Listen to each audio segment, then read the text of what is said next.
Alrighty, there's going to be a lot packed into this tutorial. As you can see, I've entered in my in a chord progression. Like I said, if you want to enter in 4 chords in a measure, all you have to do is, so if I'm going D minor 7, comma, G7, then hit the tab key. Whoops, didn't take it. Let's try it again. D minor 7, comma, G7. Hit the tab key, and I can enter in 2 more chords, A flat 7, D, hit the tab key. So that's how you enter 4 chords in. Want to delete a chord? Just highlight the measure and go Command X or go to the file Cut. You want to copy and paste. Say I want to copy and paste this. I just select it, go Command C for copy, and then click on the measure I want to copy it on, Command V for paste. Remember, anytime you go Apple Z, it will undo what you last did. So that's that. Now, to show the notation window, you just go up to Notation, and you will see the notation, and you can print that out. And to get off of the notation, just click off notation. Make sure that when you do the notation, you click on the first measure, or it will just show the notation for wherever you last clicked. So you don't want that. Oh, what else did I talk about? Oh, styles. You just click on A and B. Click again, it'll get rid of it.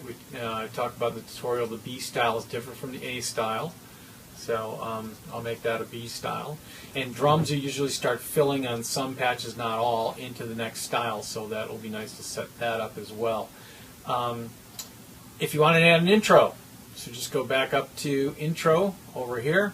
Click on it. In this case, I'm going to keep it 4 bars. My starting chord is D minor. I'm in the key of C major. So if I go Regenerate Intro Chords, it will now add an intro. And notice my counter has changed from 5 to 12. If I select it for more than 1 rendering, it won't play the intro, which is nice. As far as doing audio files, sending audio files out, if I go to the audio, in this case I want to make sure I save to the desktop, so I click here, select desktop up front, go choose, and it'll say desktop in here. And you have several choices of, you can do a MIDI mix, you can do individual real tracks, you can do whatever you want. AIFF is a Mac, MA4 is Mac, Wave is Windows, but Mac will read any of them, so will Windows at this point, I believe. Auto channel, if I want to make sure I'm doing individual real tracks, it'll put them in the correct stereo or mono track. Like the bass would be a mono track, piano usually a stereo track. Normalize, you don't have to worry about, do it if you want, it'll boost it up a little bit. Also boost any files if you want it louder. I don't recommend it, the volume's pretty good. Just hit render and it will render it onto the, you get a little message up here. I'm going to try to make this short, move quickly along, and it says rendering has begun, close, no, and I close the rendering file. Now if I double click on this, I can actually listen to my, just by clicking once and doing space bar, you can actually hear the drum track now. You should be able to hear it. Soft, but it's there. And you can drag those into GarageBand very simply. Audio or MIDI, same thing. It's very easy. File on disk. I went through it in the tutorial. That will save it as a MIDI file.